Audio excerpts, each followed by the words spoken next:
Tanong ng ating viewer, isa lang po ba ang pwedeng ma-sponsor for PR na magulang?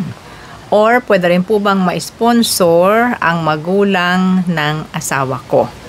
Yan, at ang sagot po ayon po sa IRCC website, yes, pwedeng makapag-sponsor kayo ng multiple parents and grandparents.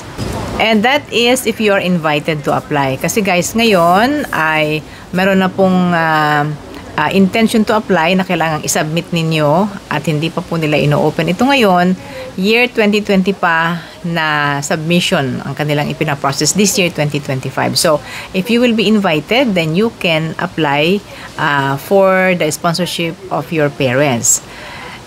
Pero, depende na po sa kakayanan ng income ninyo, ng inyong family income. So, kung kaya, pwede raw po ninyong i-sponsoran sa iyong side, in your side, you can sponsor both your parents and grandparents. Pero, magkakahiwalay na application. And then, kung ang iyong spouse naman ay gusto ring mag-sponsor, dapat ay mag-submit din siya ng intention to apply. Ayan po. At pag siya na-invite na, then pwede rin niyang sponsoran ang kanyang parents and grandparents katulad ng sayo.